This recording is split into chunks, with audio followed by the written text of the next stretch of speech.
Este episodio es traído a ustedes gracias a Doppler. En Disruptivo TV utilizamos Doppler para todo nuestro email marketing y nos permite llegar a nuestra comunidad de forma directa, rápida y personalizada. Además, nos permite segmentar audiencias, viralizar campañas en redes sociales y medir nuestros resultados. Tú también puedes hacer email marketing y crear tu propia cuenta totalmente gratis y sin límite de envíos en Doppler. Además de todo, por ser parte de la comunidad Disruptivo, tendrás acceso a descuentos y beneficios especiales. Solo tienes que entrar a bit.ly/Doppler Disruptivo. Hola a todos, bienvenidos a una nueva edición de Disruptivo. Yo soy Juan del Cerro y estoy muy contento porque el día de hoy vamos a entrevistar a una gran emprendedora social que lleva ya varios años creando una empresa que genera impacto a lo largo de todo el país. Ella se llama Carla Breceda, es fundadora del Buen Socio. No se despeguen porque nos va a explicar cómo le ha hecho para impactar a tantas personas con su empresa.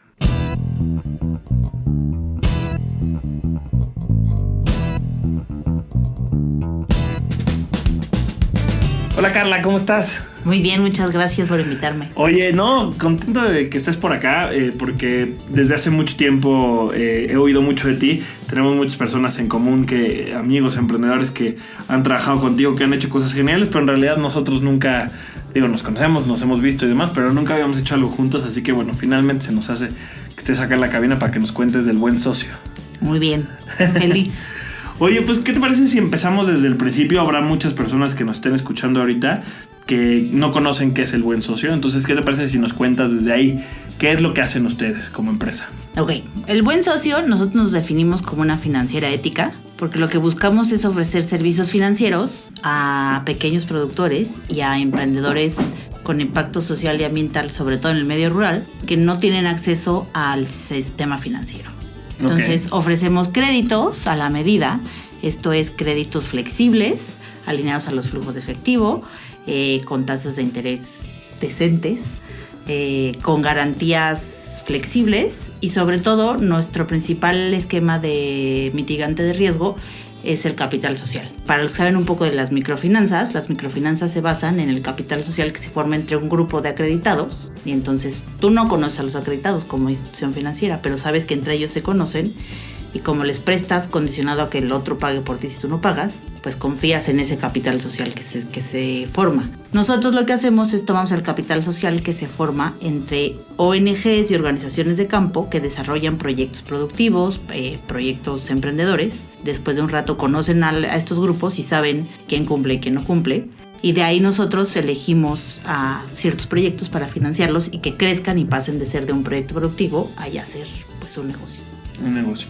Cuéntanos un poquito cómo es para que entendamos un poquito mejor, porque obviamente cuando tú hablas de pequeños productores, pues no te imaginas el concepto del pequeño productor, te imaginas la cara de 1, 2 o 3 personas con las que has trabajado que se dedican a algo específico. Cuéntanos un par de ejemplos para que sepamos a qué te refieres con estos pequeños productores. Miren, te puedo contar varios, ¿no? Por ejemplo, hay uno que se llama Sergio. Sergio vive en Soteapan, en Veracruz. Y él tiene ganado, tiene vacas. Uh-huh. Y nosotros lo conocimos porque trabajó con una ONG para convertir su manejo de ganado en convencional a sustentable. Él vive en el área de amortiguamiento de la reserva de la biosfera de los Tuxtla. Entonces es muy importante que todas esas zonas pues se conserven en vez de que a través del ganado pues cada vez se vaya acabando la cubierta forestal, ¿no? Entonces él trabajó con esta ONG y trabajó para desarrollar su modelo y pasar de ser una ganadería extensiva a una ganadería silvopastoril. Después como de un año que ya estuvo trabajando con ellos, el tema es que la ganadería sustentable lo que busca es que tú concentres un mayor número de vacas en un menor espacio y el espacio restante lo dejes para restaurar.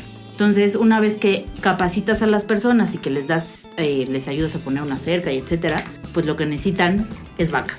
Y a él ninguna institución financiera le presta porque es un indígena de Veracruz y porque no tiene historial crediticio y porque no tiene garantías, bancos, porque es ejidatario. Y la organización, como es una organización de conservación, pues es como un crimen que regale vacas, ¿no? Entonces es el colmo porque la organización invierte para que se vuelva en capacitarlo para ser un buen ganadero y que mejore su método de producción, pero en el momento en que ya invirtió, el siguiente paso, que es invertir en las vacas, pues se atora porque no hay quien le preste. Entonces ahí es cuando entramos nosotros. Entonces nosotros a Sergio le prestamos para unas vacas. Okay. Sergio además fue un migrante. Sergio se fue a Estados Unidos no sé cuánto tiempo, pero regresó, se casó, regresó a su pueblo y entonces él tenía ganas de hacer algo pues en su comunidad bueno, que generara ingresos y que además conservara la zona. Entonces como los ejemplos que nosotros queremos siempre apoyar, ¿no? Efectivamente le prestamos para las vacas, repagó, luego nos volvió a pedir para una picadora, que es la que corta pasto y así. Entonces ese es como un ejemplo. Un segundo ejemplo es de una cooperativa, porque aquí en México, como en el resto de América Latina, el problema es que los pequeños productores no tienen la escala suficiente para poder vender. Claro. Pero tienen una hectárea y producen muy poquito y ellos ir a vender pues no les es rentable. Entonces se asocian en cooperativas y entonces ya es la cooperativa la que se dedica principalmente a vender, ¿no? Entonces otro de los ejemplos que nos gusta mucho es una cooperativa de productores de miel en Chenaló, en Chiapas. Se llaman los productores apícolas de la montaña de los Altos. Va rondando, pero alrededor de 40 apicultores indígenas, tzotziles, y nosotros los conocimos en enero del 2015 y desde entonces les hemos prestado ya casi $1 millón. Ok, wow. Sí, y es un ejemplo increíble porque pues son personas que hablan tzotzil principalmente, entienden español, pero su principal lengua es el tzotzil. Muchos ni siquiera escriben, entonces, por ejemplo, los contratos de crédito nos firman con su huella digital. Wow. Pero es una cooperativa que lleva 5 años exportando miel a Alemania y es muy exitoso y genera una fuente de ingresos para esas comunidades que tanto lo necesitan, bastante buena y estable. Entonces, por ejemplo, esto lo sé porque ya los hemos ayudado, ya los hemos financiado mucho tiempo, pero esos productores pueden llegar a ganar pues casi como 43 pesos por kilo de miel si lo exportan.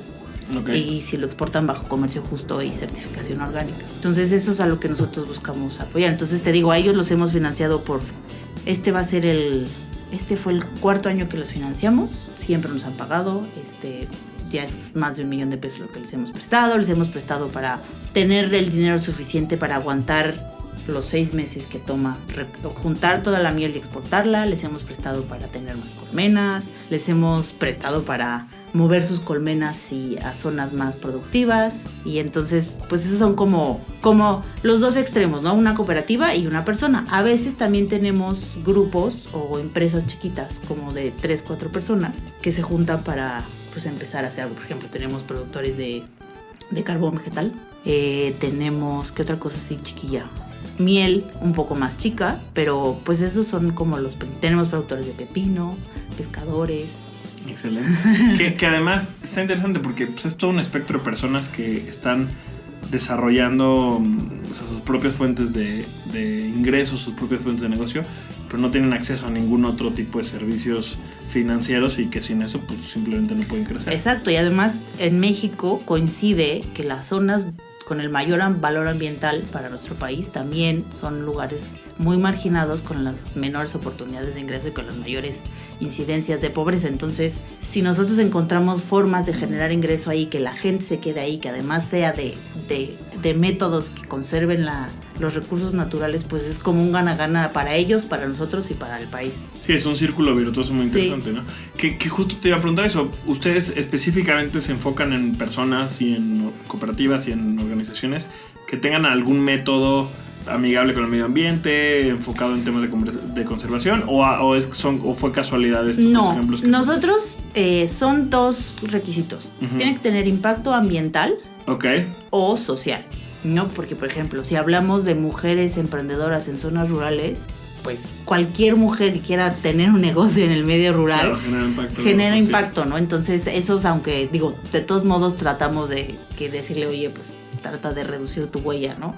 Pero en general y cuando nosotros, por ejemplo, el impacto social lo medimos a través del grado de marginación de la comunidad, okay, si son comunidades indígenas o si son población vulnerable, ¿no? Como en este caso mujeres en el medio rural.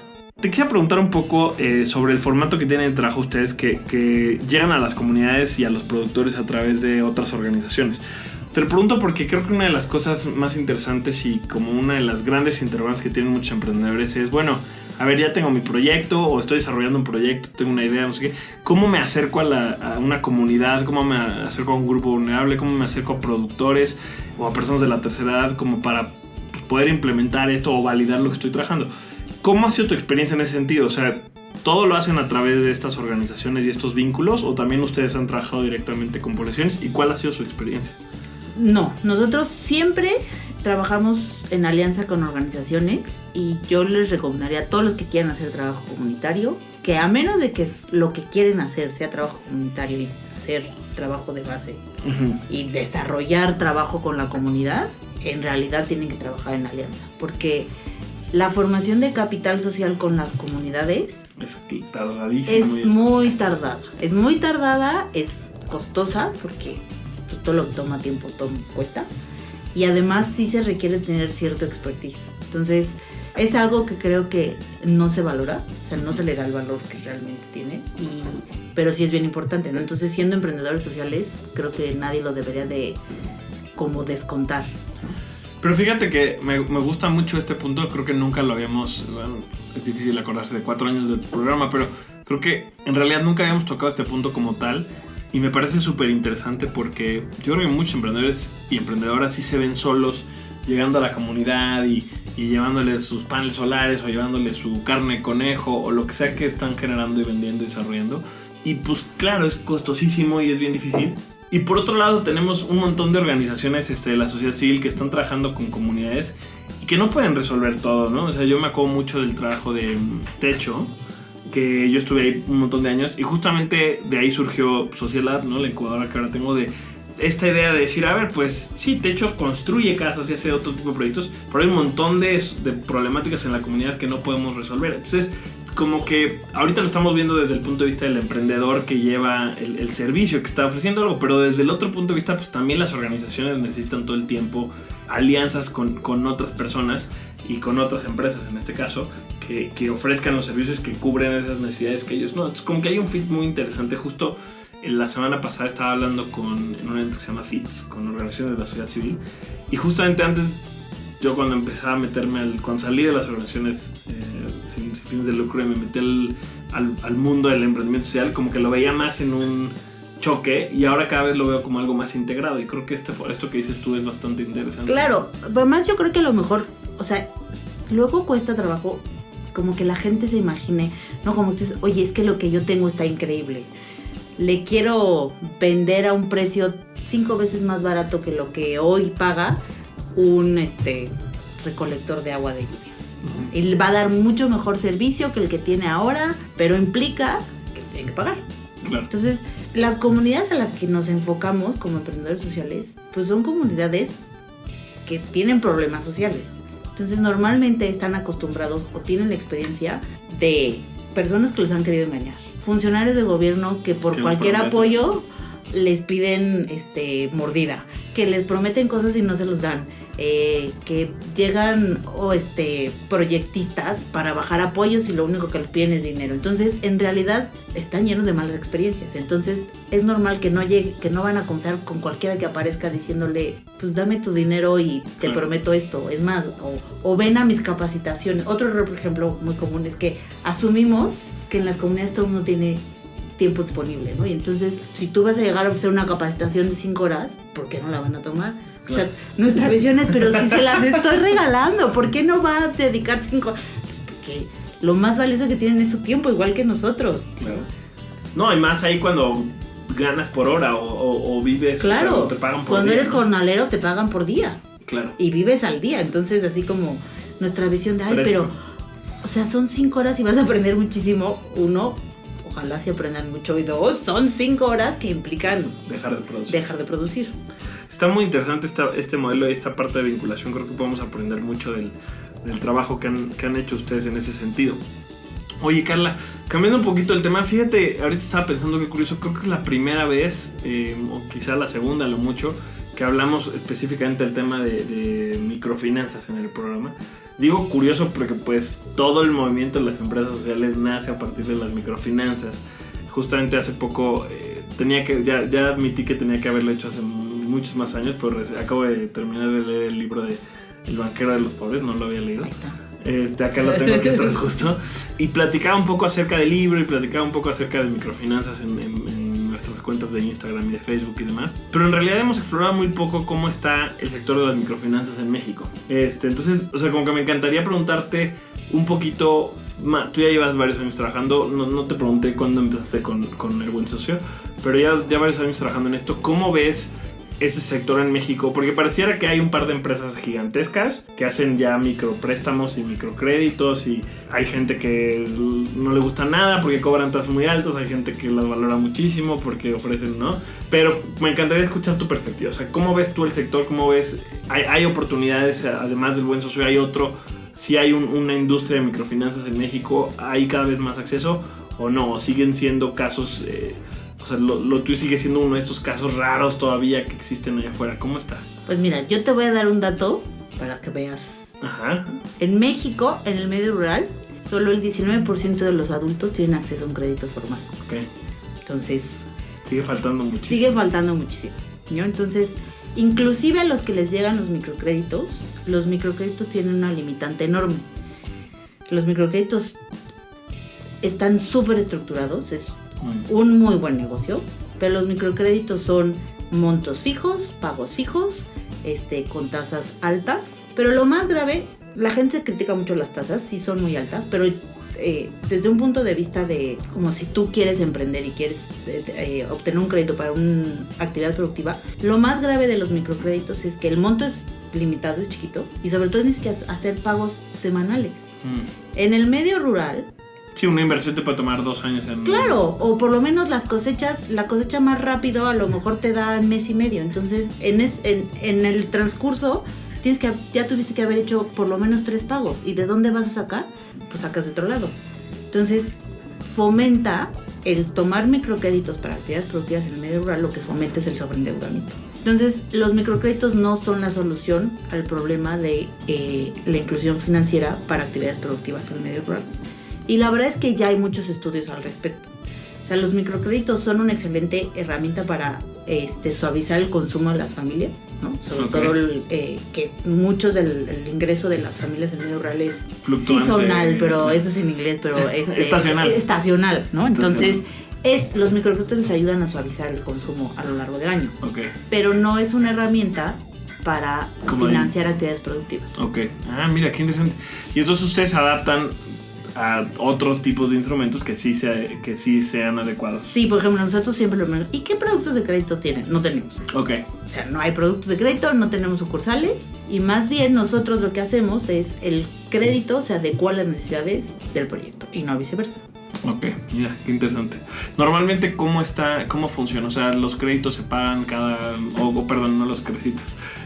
¿Cuándo empiezan a pagar? O sea, si quisiéramos hacer como tres ejemplos, como lo más variado, o sea, como lo que más general tenemos, es los que nos pagan como a los 3 meses, porque son producciones, las cosechas son cada 3 meses, ¿no? Entonces normalmente les prestamos, durante 3 meses no pagan nada porque no tienen dónde pagar, y a los 3 meses hacen un primer pago relacionado pues con la primera cosecha, luego a los siguientes 3 meses vuelven a pagar y así. Esos son unos, pero son los menos. La mayoría son como al año, les damos como 3 meses de gracia, o sea, no pagan en ese momento, y van pagando al año cuando ellos venden su cosecha, a nosotros nos pagan. ¿Esto fue así desde el principio? ¿Lo diseñaste así o...? No, esta es lección de emprendedores. A ver, cuéntame. Porque cuando incubamos El Buen Socio, obvio, hicimos nuestros productos de crédito y bla, bla, bla, y pues fuimos a probarlos, ¿no? A probarlos con los clientes, y me acuerdo perfecto, con el que los probamos es un cliente nuestro primer cliente, que se llama Gulibardo, que sigue siendo nuestro cliente. Okay. Entonces nos sentamos con él y, a ver, Gulibardo, pues fíjate que tenemos 3 productos de crédito. El crédito, ya no me acuerdo cómo se llamaba, pero nos volteó a ver con cara ¿de qué me están hablando? Entonces cerré lo que tenía, le dije, a ver, ¿tú qué haces? No, pues yo tengo vacas. Entonces de ahí aprendimos que no podemos tener productos de crédito, que lo que tenemos que hacer es escuchar al productor y decir, sacarle de la cabeza lo que tiene, hacer su flujo de efectivo y entonces alinear el crédito al flujo de efectivo. Ok, mira, qué interesante.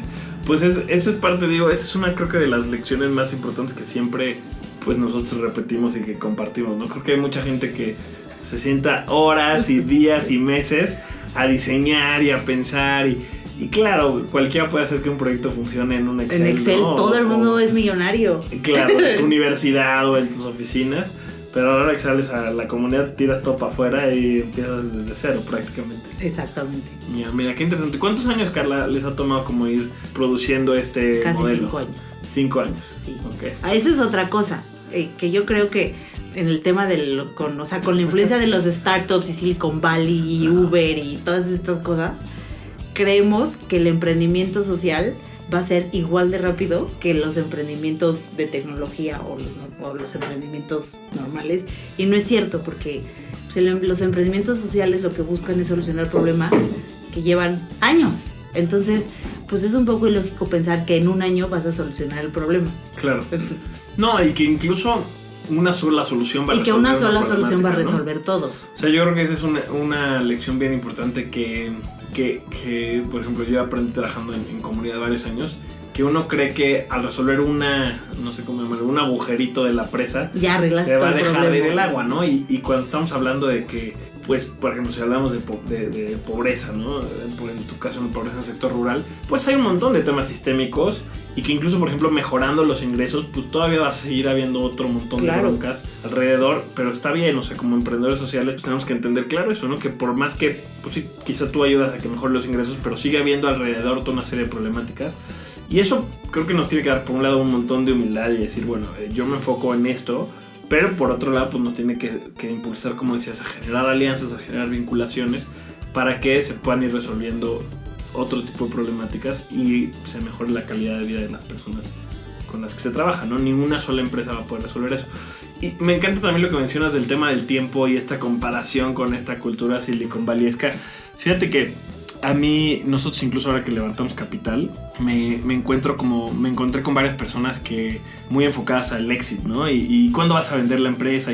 Y decir, mira, ni siquiera, déjate tú la empresa social en México, ni el sector startup en México se mueve como en Estados Unidos, como en Estados Unidos se movía hace 10 años, porque ya no se mueve ahora, de que en 1 o 2 años escalas, vendes y ya va. O sea, eso ha sucedido en México en contadas ocasiones.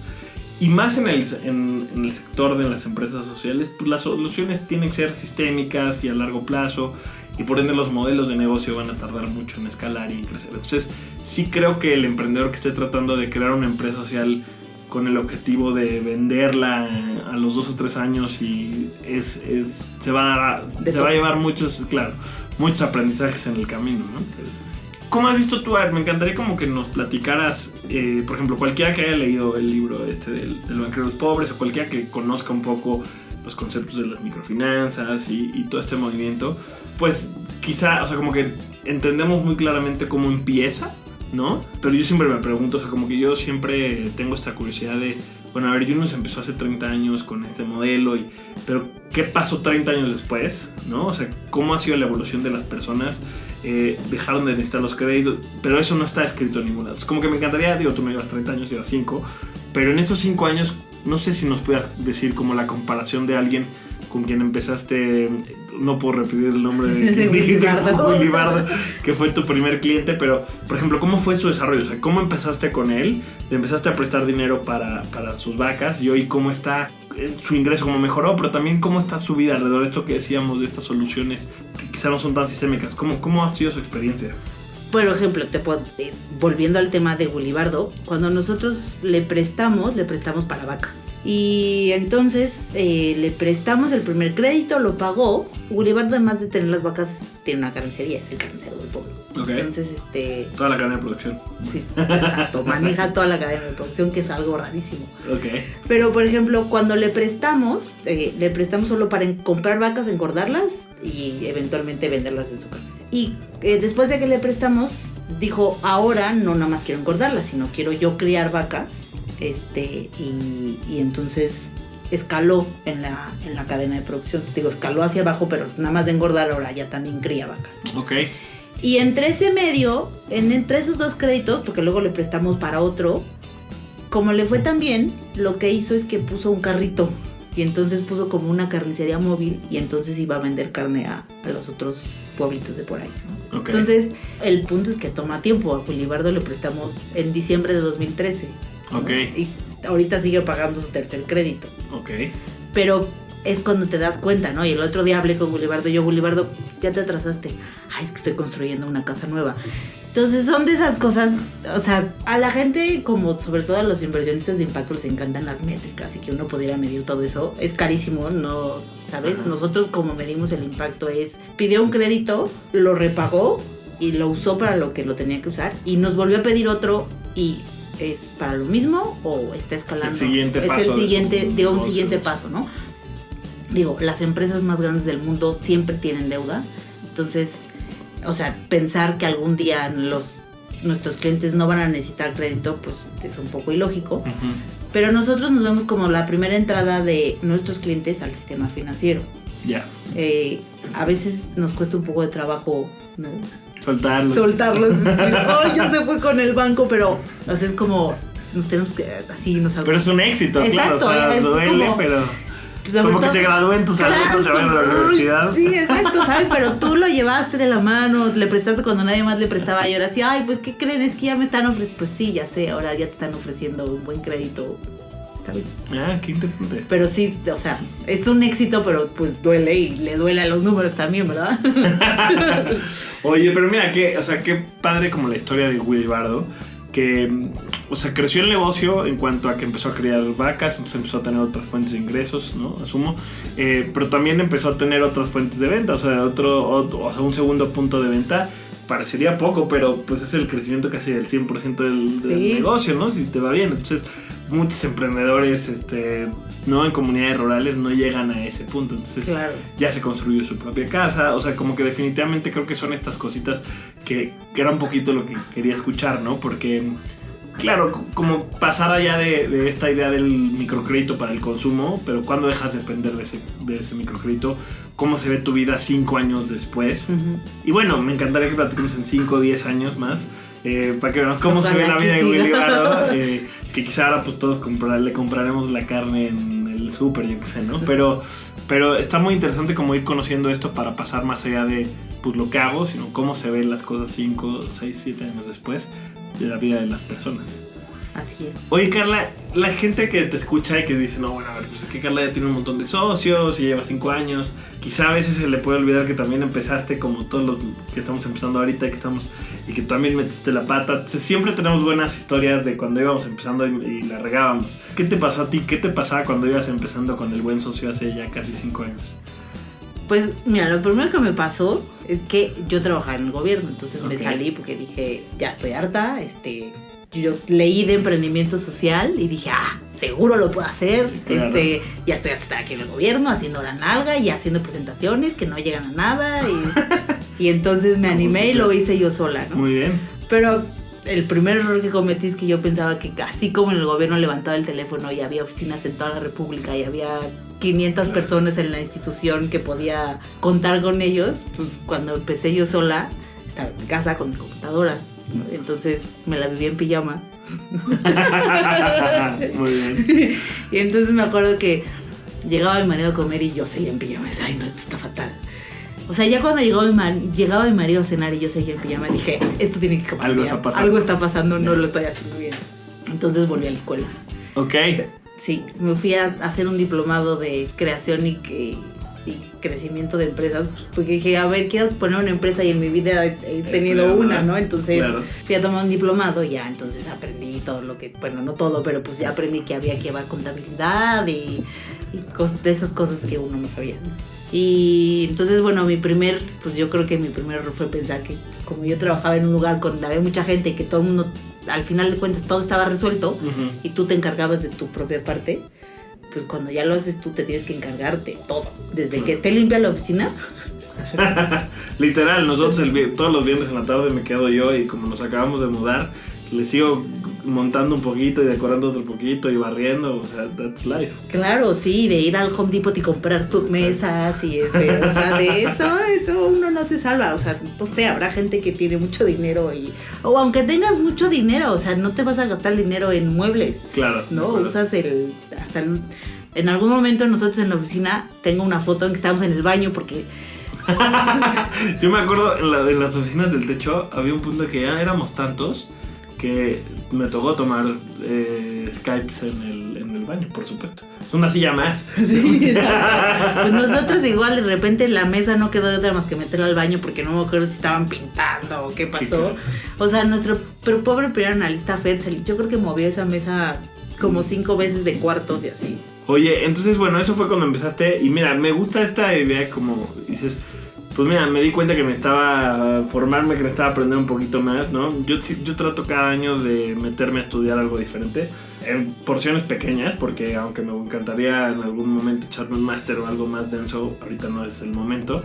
Pero por ejemplo, el año pasado me fui 2 semanas a un programa en Los Ángeles. Ahora este año descubrí el online learning apenas en 2018 y estoy estudiando ahorita como varios cursillos ahí que estoy tomando. Entonces, y es una cosa padre, es un aprendizaje padre, porque creo que muchos empiezan su negocio y ya, o sea, como que crees que estás tú solo o sola y que pues te las tienes que disfrutar. No, la verdad es que tener esta rutina de ir a la universidad o de ir a un diplomado, conocer gente. Yo tuve un diplomado de inversión de impacto en la Anáhuac cuando empezaba con esto, antes de empezar con el disruptivo, e hice contactos con los que sigo trabajando, ¿no? Entonces, que he entrevistado en el podcast ahora 3-4 años después. Entonces, me gusta esta parte de seguirte aprendiendo y de apoyarte también en toda esta parte de educación que hay afuera, que nadie tiene por qué sabérselas todas, ¿no? Claro, nosotros hemos tomado cursos de Acumen online muy buenos, ¿no? Y entonces nos juntamos entre 3 de la oficina para que haya presión social de hacer la tarea. Nuestro modelo de nuestra teoría del cambio la hicimos con un curso online. Un curso online de Acumen. Esos cursos de Acumen, si no los conocen, se los recomiendo mucho. Acumen Plus se llama, la verdad es que vale mucho la pena. Échale un ojo. Entonces esa fue una, ¿no? Es una de las cosas que te pasaba cuando empezaste. Pero antes de empezar a grabar me contaste una anécdota que me encantaría, la voy a sacar de aquí. Que uno de los primeros errores que cometiste cuando empezaste con la empresa, cuéntanos cuál fue. Pues precisamente fue con Gulibardo. Volviendo al pobre Gulibardo. Hoy lo hemos recordado mucho en este programa. Para dar un crédito, haces un contrato de crédito y un pagaré. Uh-huh. El pagaré es como... Los billetes en realidad son un pagaré. Ajá. Cuando tú firmas un voucher de una tarjeta de crédito es un pagaré.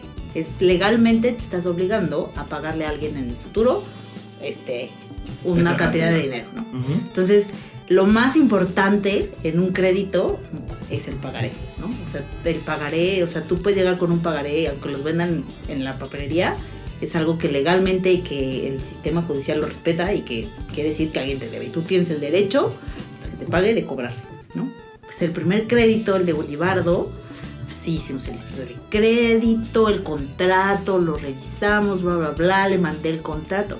Cuando regresó el contrato firmado y ya le habíamos depositado el dinero, y no habíamos mandado el pagaré. Supercampeón.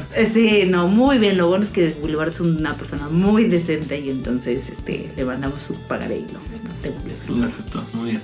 Que ya creo que son ese tipo de cosas que nos pasa a todos, que oye, ¿y la lana? ¿No? Sí. Ups. Ya, mira, qué bien. Me encanta ese tipo de anécdotas porque pareciera que te sabes todo desde el principio y que todo sale bien, pero la verdad es que también es la única forma de aprender, ¿no? Cuando sí, vas claro, metiendo la pata en el camino. O sea, lo que sí es bien importante que nosotros luego nos toca, porque como pues sí trabajamos con muchos emprendedores, yo sí lo que les recomiendo es que lo que sí no hay que aprender en el camino es lo legal. Me parece muy buena recomendación. Sí. Claro, ¿no? O sea, es que ahí sí te puede, o sea, un error legal o un error fiscal también, y sí, ahí sí te la cobra, sí. Y puede ser la causa por la que sea de tu empresa. Exacto. Entonces, sí, también fiscal, ¿no? Entonces, ahí sí yo no, digo, yo corrí con suerte porque yo había trabajado en una institución financiera, entonces, pues me sabía qué era lo que había que hacer y no, digo, investigué y demás, pero sí nos topamos con muchos emprendedores que no saben legalmente cuáles son las regulaciones que tienen, qué tienen que cumplir y qué no cumplir. Y sí, yo sí les diría, antes de invertir en una mesa o en lo que sea, sí, siéntense con un abogado que les diga, oye, legalmente qué puedo y qué no puedo hacer, y con un contador. Muy bien. Porque sí, te puede llevar por graves problemas. Claro, ¿no? Y eso yo creo que aplica para todos, independientemente del sector, independientemente de donde estés. Yo tengo un par de anécdotas muy interesantes que en otro momento les puedo platicar de los temas legales y fiscales que me tocó vivir, por ejemplo, siendo director de Techo.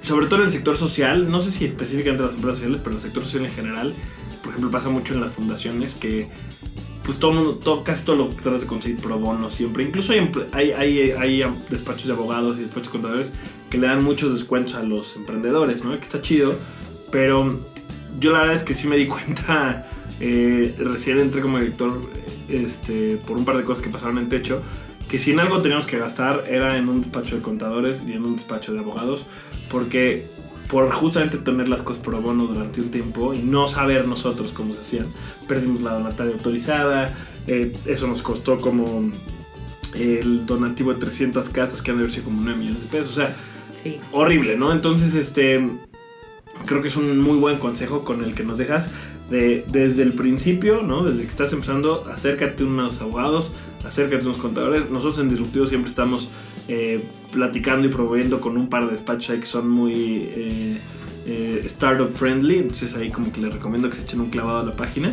Incluso hemos entrevistado a un par de ellos por acá, porque sí, me parece que es un gran consejo y es un error en el que, pues sí, muchas empresas pueden cerrar por eso. Buenísimo. Oye, Carla, te agradecemos muchísimo tu tiempo. La entrevista, supongo que la gente ya no lo va a haber oído tanto porque Pablo en producción hace maravillas, pero están martillando aquí junto, pasan los aviones, pasa el cuate el gas, pero lo logramos platicar contigo. Me encantó, la verdad, escuchar tu experiencia, escuchar cómo empiezas y qué va pasando a través de los años, y bueno, conocer sobre todo también el trabajo del buen socio. Siempre antes de irnos, le pedimos a las personas que vienen al programa que nos recomienden un libro, que nos recomienden un video, una TED Talk, una película que les haya servido en su camino de emprendimiento. Porque yo sé que afuera hay gente que, pues no sé si los lee todos, pero bueno, al menos les encanta estar viendo. Yo seguro que los reviso y me he leído varios de los que nos han recomendado. Entonces, ¿tendrás tú algo que nos pudieras recomendar que te haya servido a ti en tu camino? Pues volviendo al tema de Acumen, yo leí el libro de la fundadora de Acumen, El suéter azul. The Blue Sweater, justo lo vi el otro día. The Blue Sweater de Jacqueline Novogratz. Ajá. Buenísima. Sí, no es como un libro que, o sea, sí te salen muchos conceptos, pero a mí me pareció como inspirador, como pensar que realmente hay mecanismos y formas para que tomemos las herramientas del mercado para ayudar a los que más lo necesitan, ¿no? Entonces, me gustó mucho. Me encanta, y fíjate que nadie nos lo había recomendado, así que me gusta mucho. Bueno. Porque qué bueno, porque agregamos más a la biblioteca virtual en la nube de Disruptivo. Sí, además se lee a gusto, esos que no, o sea, no es como un libro de esos de teoría súper técnico, que tienes que estar así, a ver qué decía en la página 4. No, este es contadito. ¿Sabes qué? Ahorita que dices eso, a mí me cuesta muchísimo trabajo leer libros técnicos. Digo, sí, obviamente pues sí los trato de leer algunos, pero ¿sabes qué he encontrado últimamente? Y se los digo como tip aquí a los que nos están escuchando.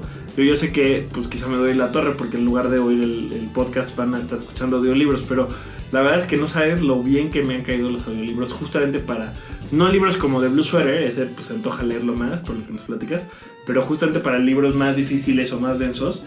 Pues sí, a ver, si es el libro más importante de tu carrera, pues Nel, ¿no? Échatelo, léelo, subráyalo y todo. Pero luego hay muchos libros que están en between, de que ni son los top del mundo, ni son los mejores y los más entretenidos. Hay un gap ahí en medio que un montón de libros que jamás vamos a menos de que lean ustedes 500 libros al año, yo no lo logro, yo leeré 5 o 6, ¿no? A lo mucho. Pero hay muchos libros que en formato de libros se pueden echar. Entonces, no para The Blue Sweater, pero se los dejo como recomendación. Acabo de descubrirlo el año pasado y soy gran fan. Mira que es competencia tuya. Pero me importa mucho el desarrollo de los emprendedores que nos escuchan, así que yo sé que entre audiolibro y audiolibro les va a dar chance para escuchar un episodio más disruptivo. Carla, ¿dónde los podemos conocer? ¿Dónde podemos saber más sobre lo que hacen? ¿Seguirlos? Pues tenemos página de internet, tenemos Facebook, Instagram, Twitter. Todos lados. Sí, todos lados. Buenísimo. ¿Cómo están? El Buen Socio. El Buen Socio. La página es elbuensocio.com.mx. Twitter es Buen Socio, Facebook es El Buen Socio, Instagram es El Buen Socio. Genial. Ahí para conocerlos y ver un poquito más las historias justamente de los socios con los que ustedes están trabajando. Claro que sí. Excelente, muchísimas gracias, Carla. Muchísimas gracias a todos los que nos están escuchando. Este podcast lo grabamos para todos ustedes. Les pedimos una disculpa por los martillazos y los aviones y todos los ruidos que pasaron. Pero bueno, me decía Carla, pues a veces es más fácil incorporarlos que estarlos tratando de bloquear. Es un podcast que se graba en la Ciudad de México y pues, es una ciudad ruidosa que quieren que les digamos. Pero bueno, nos encanta. Y tuvimos un perro todo el tiempo y no se notó. Exacto, esto es el perro más callado del mundo. Pero bueno, les agradecemos mucho porque aún con todos esos ruidos grabamos este podcast con mucho cariño para ustedes y sabemos que les encanta y que aprenden mucho. Yo siempre lo hago. Así que bueno, se los agradecemos. Le agradezco mucho también a Pablo, que hace todo el trabajo de producción, que hoy especialmente se lleva una labor muy importante y muy difícil. Y también a todo el equipo que me ayuda a distribuir el podcast desde Disruptivo TV, a Jero, a Chris Winters, que recién se incorpora, a Marisela y a todo el equipo que está detrás de este programa. Muchísimas gracias a todos. Recuerden que a nosotros pueden seguir en @Disruptivo TV, en Twitter, en Facebook, en Instagram, en todos lados estamos por ahí. Justamente estamos haciendo unas cosas bien interesantes en Instagram últimamente, así que échenle un ojo a todo lo que estamos haciendo. Y bueno, pues nos escuchamos la próxima semana aquí en Disruptivo. Hasta luego.